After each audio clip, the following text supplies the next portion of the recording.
Hello students, welcome to remote. So जो आज का हमारा टॉपिक है अमाइंस, हम अमाइंस चैप्टर स्टार्ट करने वाले हैं। ठीक है, सबसे पहली बात, अमाइंस होते क्या हैं।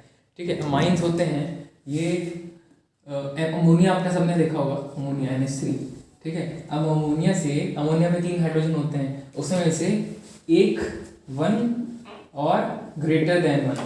ओके, 1 और ग्रेटर देन 1 हाइड्रोजन को रिप्लेस करके अगर अल्काइल ग्रुप लग गया है तो जो कंपाउंड बनेगा वो होता है, उसको बोलते हैं अमाइन। ओके, कैसे देखो, ये है अमोनिया।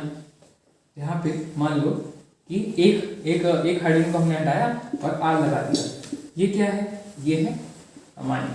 ओके, अब यहाँ पे क्या गिवन था कि एक या एक से ज़्यादा हाइड्रोजन निकलेंगे तो हम उसको तब अमाइन बोलेंगे। यहाँ पे हमने एक हाइड्रोजन निकाला, अब हम 2 हाइड्रोजन भी निकाल सकते हैं। मान लो कि ये R था NH, ये R2 हो गया, सॉरी ये R' हो गया समथिंग। ओके, सो ये भी अमाइन है, ये भी अमाइन है ना, सॉरी ये भी अमाइन है। अब यहाँ पे एक और हाइड्रोजन ये भी है, इसको भी निकाल दो, वो भी अमाइन हो जाएगा। ओके, तो ये अमाइन का ये सारे अमाइंस हैं। ठीक है, ये था अमोनिया। अब हमने क्या देखा? हमने देखा कि अमाइंस में से हाइड्रोजन एक या एक से ज़्यादा हाइड्रोजन को जब हम रिमूव करते हैं तो जो कंपाउंड बनता है, ओके, वो होता है अमाइन। ओके, अब देखते हैं, आगे बढ़ते हैं। तो ये तो इंट्रोडक्शन हो गया कि डिफरेंट कंपाउंड्स में जो नॉन कंपाउंड्स हैं हमारे, उसमें ये मौजूद होता है। जैसे कि प्रोटीन्स हैं, प्रोटीन्स में ये होता है, प्रोटीन्स में अमाइन जो होता है ये अमाइन ग्रुप लगा हुआ होता है। ठीक है, एंड प्रोटीन्स में होता है, विटामिन्स में होता है।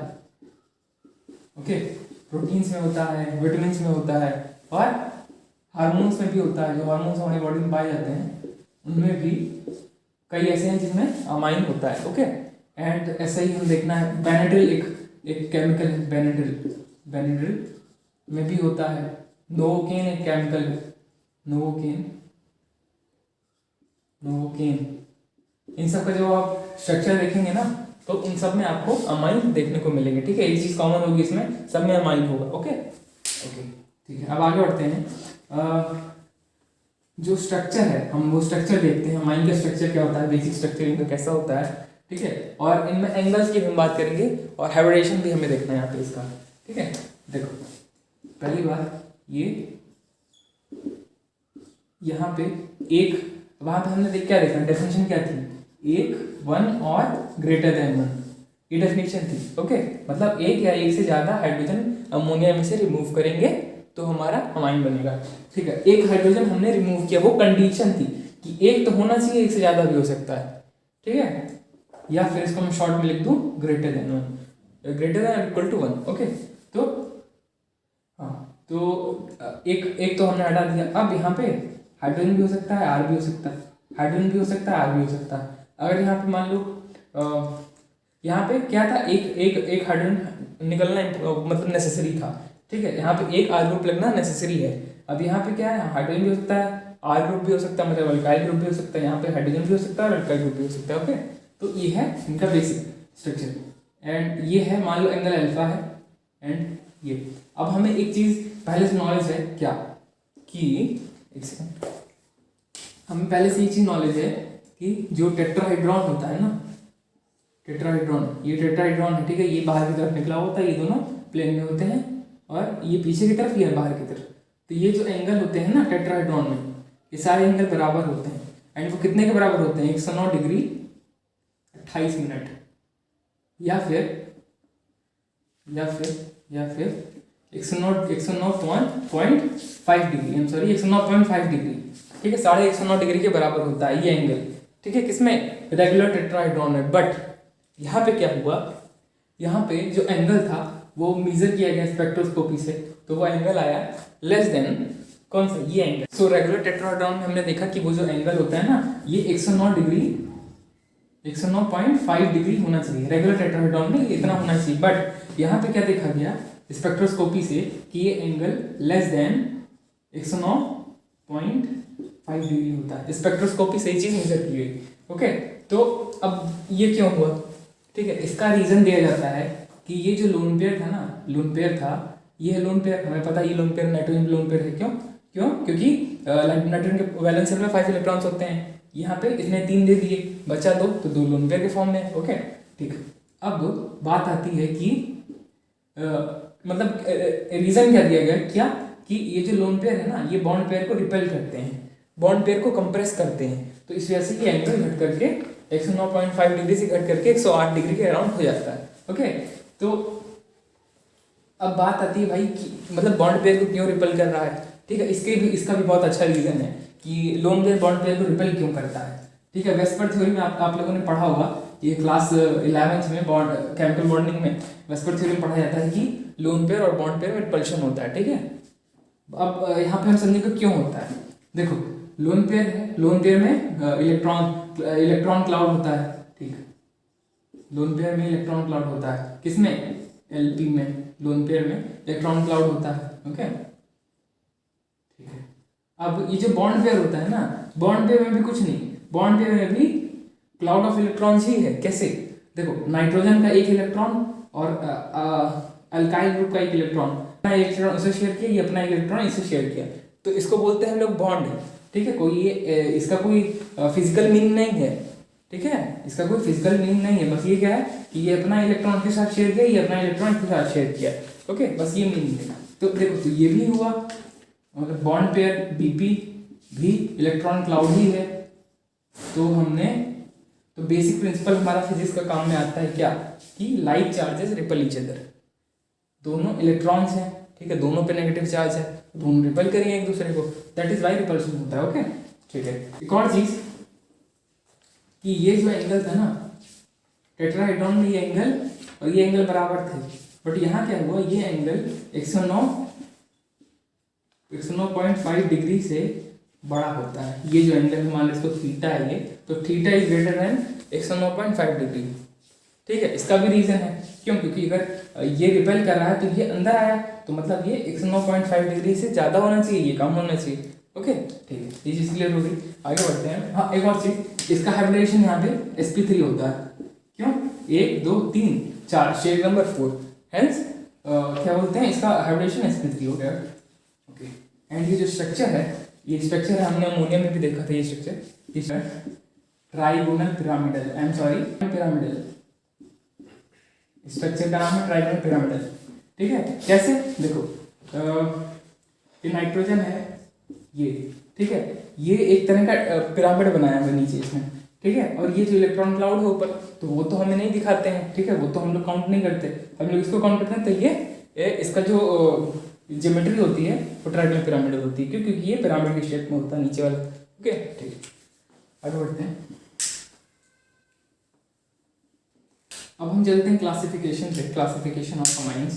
ठीक है, classification of amines, classification.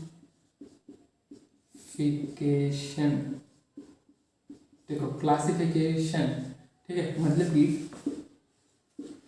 Amines कितने तरह के हो सकते हैं। ठीक है, ग्रुप डिवाइड किया गया है यहाँ पे ग्रुप्स में, इसको NH R1 R2 बोल दिया, and R3 R1 N R2 and R3।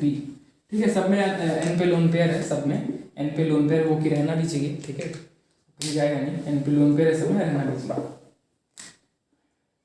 ठीक है, हाँ, तो इसको बोलते हैं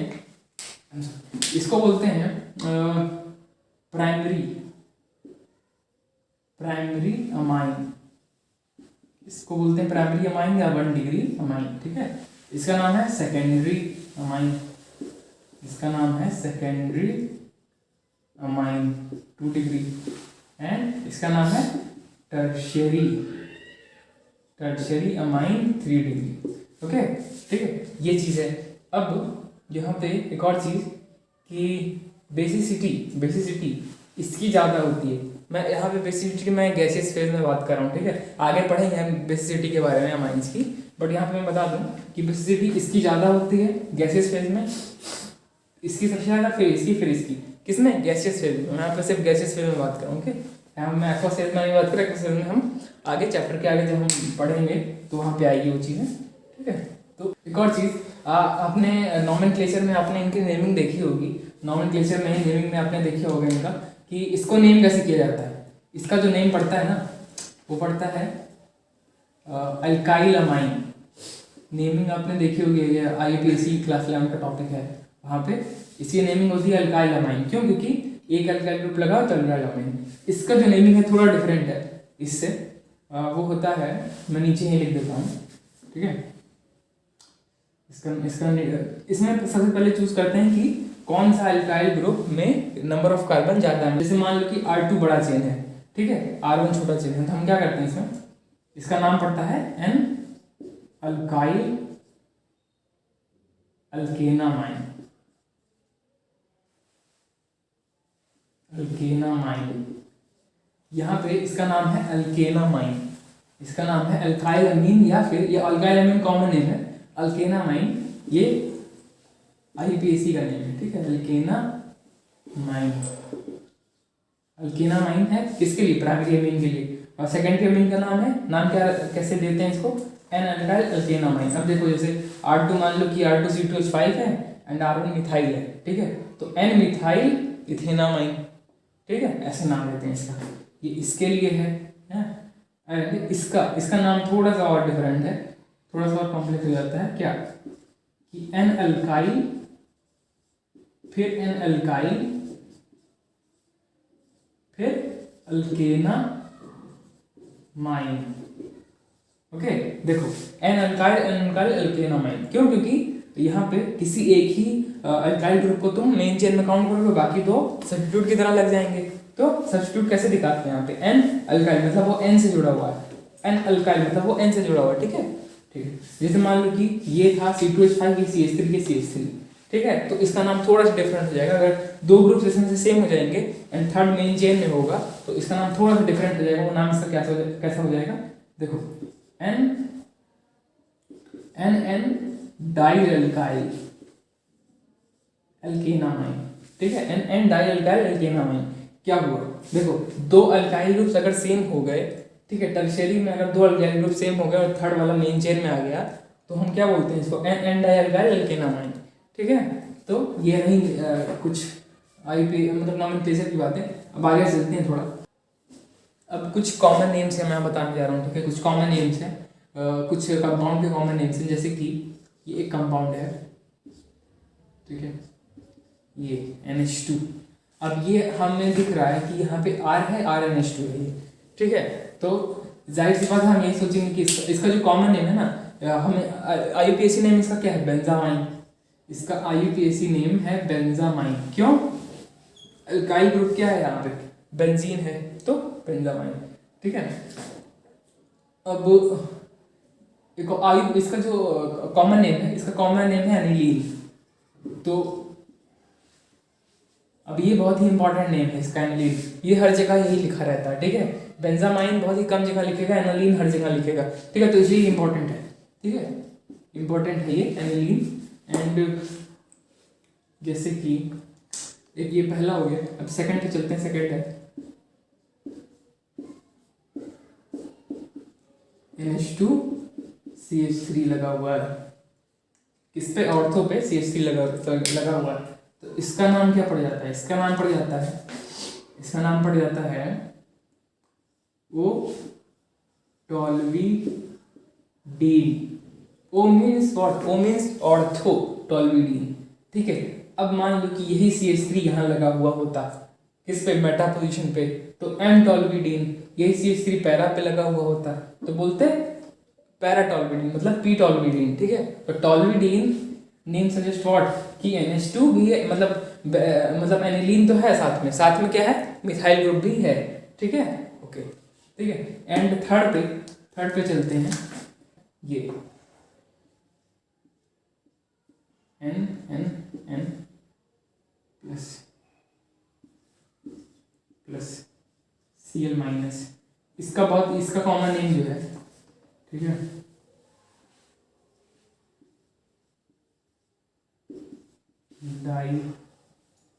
डाइज़ोनियम सॉल्ट, ठीक है। इसका कॉमन नेम है बेंजीन डाइज़ोनियम सॉल्ट, ठीक है, बेंजीन डाइज़ोनियम सॉल्ट या फिर बेंजीन डाइज़ोनियम क्लोराइड, क्लोराइड, BDC। फिर ठीक है, ये कुछ कॉमन है इससे, ठीक है, बहुत ही फ्रिक्वेंटली यूज किया जाता है, जैसे ये BDC वाला, ठीक है, ये आगे पढ़ने को हमें मिलेगा। एंड बट ये जो है ये दोनों ऐसा हम पढ़ना नहीं है, बट हमें याद रखना है क्या, एनिलीन इसको बोलते हैं, टॉल्यूडिन इसको बोलते हैं, एंड डिपेंड करेगा कि कहाँ पे लगा हुआ है। तो वैसे ऑर्थो, मेटा, पैरा हम लगाते रहेंगे, ठीक है। तो मिलते हैं फिर नेक्स्ट वीडियो में। Thank you.